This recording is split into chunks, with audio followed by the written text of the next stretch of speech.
Bonjour à tous et bonsoir pour ceux qui sont en soirée. Je vous remercie d'être là pour m'écouter pour cette conférence. Je suis vraiment désolée pour ce contretemps. Le direct n'est pas possible pour des raisons techniques. Bon, voilà. Aujourd'hui, on va quand même faire la conférence. Je la fais, donc ça va être en différé. Si vous avez des questions, n'hésitez pas après ce visionnage de m'envoyer. Donc, vous pouvez m'envoyer vos questions à santé@evelyncoaching.com, santé@evelyncoaching.com, et je me ferai un plaisir de vous répondre au plus vite. Voilà. Alors, avant de commencer, je voudrais tout d'abord vous remercier tous de tout le soutien que vous m'apportez au quotidien. Vous êtes présents, vous regardez mes publications, mes vidéos sur ma chaîne YouTube, et c'est vraiment très très motivant et gratifiant. Et donc, je ferai de mon mieux pour vous fournir un contenu de qualité sur les sujets qui touchent la santé alimentaire, l'hygiène de vie et donc également la vie personnelle et familiale.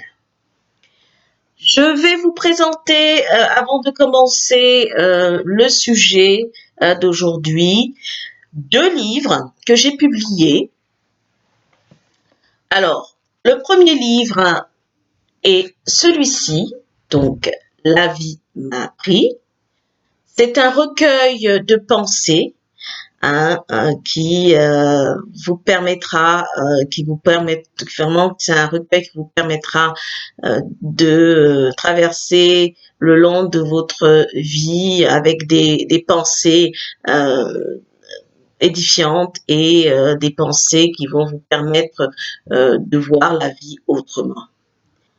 Donc, c'est un court ouvrage, c'est un recueil de pensées qui raconte donc un petit peu ma vie aussi, ça fait un peu partie de ma vie, et donc depuis l'enfance jusqu'à l'âge adulte. Donc, ça raconte en fait, si vous voulez, c'est par des pensées et des phrases, donc c'est très facile à lire. Ce sont des phrases simples qui résument un petit peu les expériences de vie. Voilà, c'est un recueil que je vous recommande vivement. Ça va vraiment vous changer la vision des choses. Le deuxième livre, qui a été récemment publié, c'est L'homme qui ne savait pas dire non.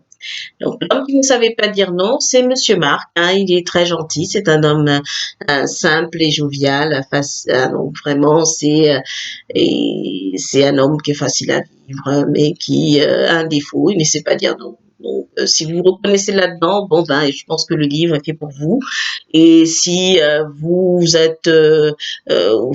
avez déjà la capacité de dire non quand il faut, ben, ça peut être aussi un moyen de vous cultiver un petit peu et de rentrer dans l'univers de Marc, qui a beaucoup d'histoires à raconter. Ça concerne sa vie, et vous allez voir, si vous l'achetez, il est disponible sur Amazon.com. Et vous aurez la possibilité de rentrer dans son univers et ses péripéties, qui racontent ces différentes situations heureuses ou malheureuses. Voilà. Et pour le premier livre que je vous ai présenté, celui-là, donc il est disponible sur edilivre.com. Vous avez la possibilité de l'avoir en, en numérique ou en papier, en version numérique ou version papier, pour les deux, pareil. Voilà. Nous allons commencer cette conférence. C'est une conférence qui concerne les parents et les futurs parents. Alors, les astuces pour éduquer sans violence. Alors, une première chose, c'est savoir identifier. Donc, il faut vraiment identifier 2 camps dans ce cas de figure. On a le camp des parents et le camp de l'enfant. Alors, on va commencer par le camp des parents. Les parents, il faut savoir que les parents ont une lourde responsabilité quand ils ont des enfants. Alors, il y a une chose qui est certaine, c'est que il faut être responsable pour vraiment assurer une éducation apaisée. Les parents doivent être non seulement responsables, mais en plus, c'est-à-dire maîtriser leurs émotions. Alors, qu'ils sachent se contrôler et ne pas céder à la colère. Alors, vous allez me dire, oui, pas céder à la colère, mais comment? Pour arriver à ce stade, les parents doivent apprivoiser leurs propres cicatrices du passé. Oui. C'est-à-dire qu'ils doivent guérir de leurs blessures d'enfance, leurs frustrations, les épreuves de la vie avec soit leurs parents, leurs amis, leurs connaissances, les expériences qu'ils ont eues tout au long de leur enfance, dans leur vie scolaire, euh, et les relations sociales, hein, de tout type, hein, les connaissances, la famille, les amis, les éducateurs que vous avez eus, les professeurs que vous avez eus. Il y a eu toujours, il y a toujours plusieurs personnes qui vous ont marqué négativement ou positivement, qui vont impacter positivement ou négativement. Donc, euh, toutes ces personnes-là vont avoir un impact sur vous émotionnellement. Alors, bien sûr, si par exemple, je donne un exemple tout simple, vous avez un professeur qui vous disait souvent, vous êtes pas capable de faire l'exercice, vous êtes nul, vous avez aucune réflexion, aucune réflexion possible avec vous. Voilà, donc vous devrez redoubler, vous êtes vraiment très très limité. Alors ça, c'est des cas qu'on rencontre même partout, hein, dans chacune des vies. Il faut savoir que ces cas de figure peuvent marquer et ça peut impacter, si vous voulez, votre âge adulte. Donc ça peut vous influencer dans votre comportement et vous aurez tendance à le répercuter en tant que parent. Par exemple, un enfant qui a du mal à faire un exercice. Ah, mais toi, tu es nul, franchement. Alors, vous pouvez avoir cette possibilité de reprise, vous pouvez reprendre mimétiquement euh, ce que vous avez vécu dans votre passé. Donc ça peut influencer l'enfant et ça peut être aussi néfaste, hein, pour son développement. Donc, il faut voir tout ça. Alors, donc, les souffrances du passé, les expériences du passé négatives peuvent avoir un impact négatif sur votre éducation, l'éducation des enfants. Donc, un adulte doit être en paix avec lui-même.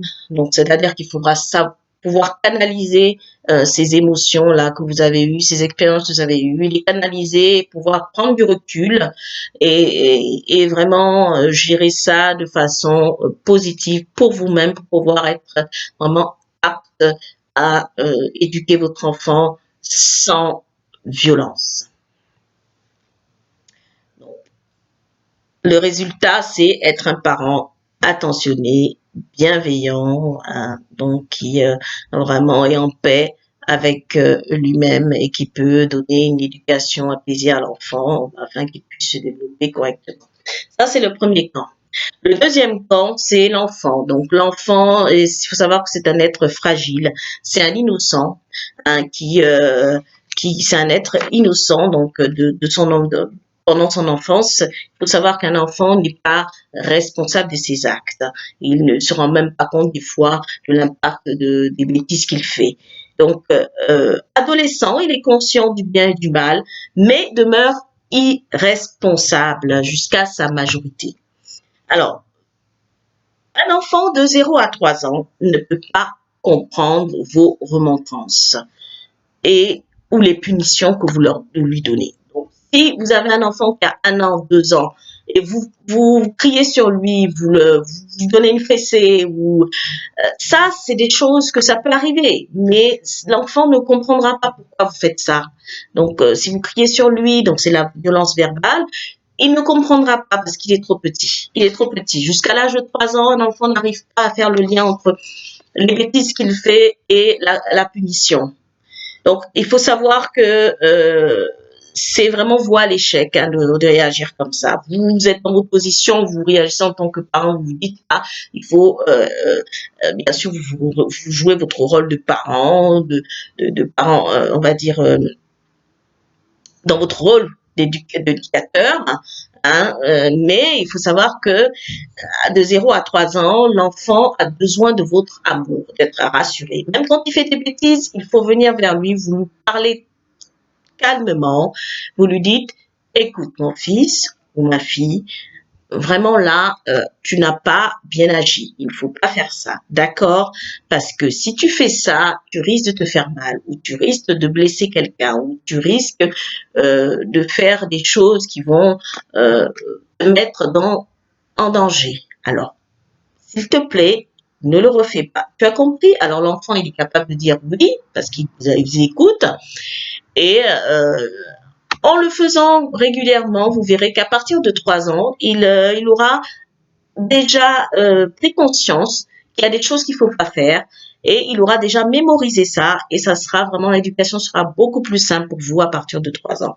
C'est-à-dire de 0 à 3 ans, parlez à votre enfant, même s'il n'est pas même de comprendre le bien et le mal, il faut le faire. C'est-à-dire vous parlez et vous lui expliquez quand il fait des bêtises, ne tapez pas, surtout pas de violence physique ni verbale, ça ne sert à rien, ça va traumatiser votre enfant.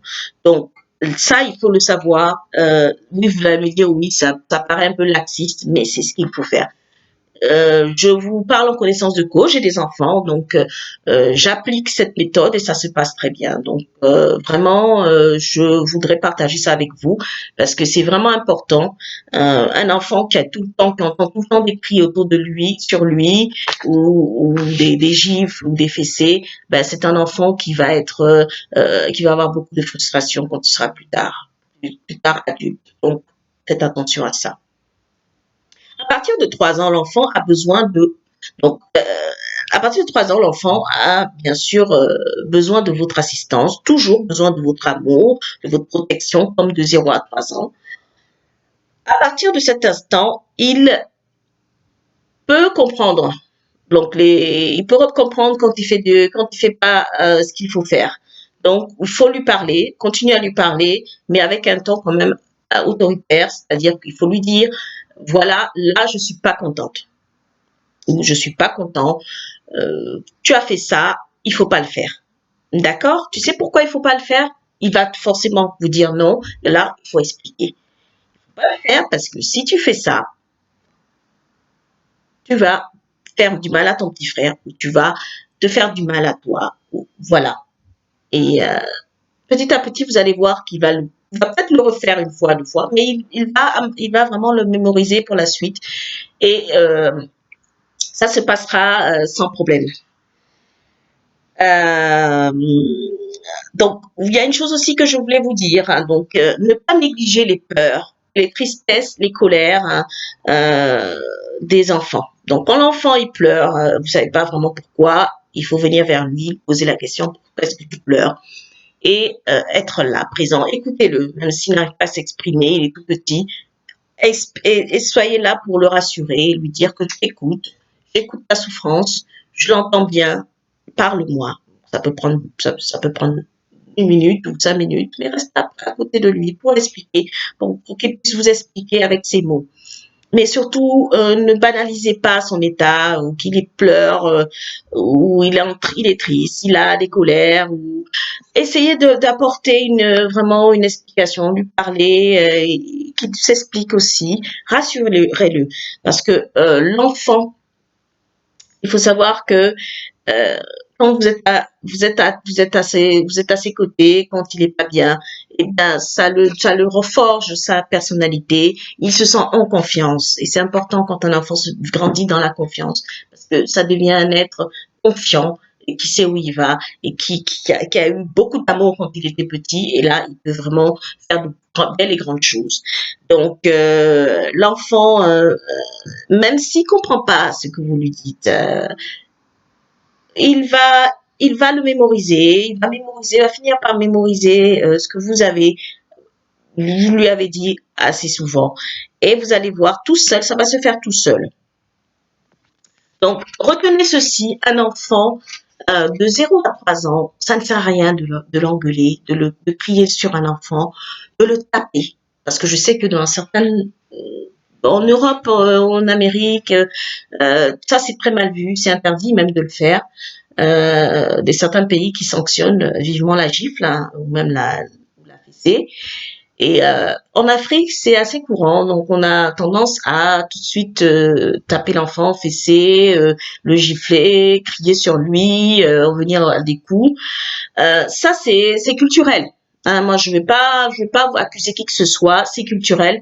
Mais il faut savoir une chose, ce n'est pas la bonne méthode pour vraiment avoir un enfant qui soit vraiment équilibré et fort. Euh, le dialogue. Donnez-lui beaucoup d'amour et quand il fait des bêtises, expliquez qu'il faut pas faire ça. Pourquoi est-ce qu'il faut pas le faire?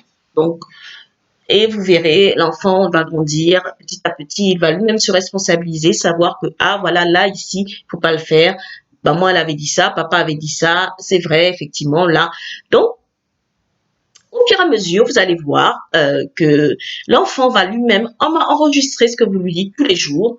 Il va faire attention à ce qu'il fait et puis il va grandir épanoui parce qu'il sait qu'il ne va pas grandir dans la crainte d'une correction, d'une punition. Il va être apaisé. Donc, oui, vous pouvez, par exemple, une méthode, si vous voulez, je peux vous donner une astuce, par exemple, quand l'enfant est vraiment insupportable, vous lui dites, bon, là, ça va pas. Tu vas dans ta chambre. Tu vas réfléchir à ce que tu as fait. Là, ce n'est pas correct ce que tu as fait. Je suis pas contente. Je suis pas content. L'enfant, il ira dans sa chambre. Il va réfléchir à son acte. Il va sûrement pleurer. Il va vous appeler.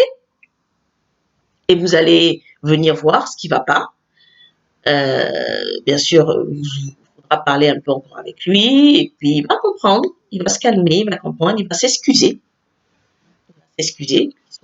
Il faut s'excuser quand on fait des bêtises. Et vous allez voir qu'après, la bêtise, ça sera emmagasiné, il saura qu'il faut pas le faire.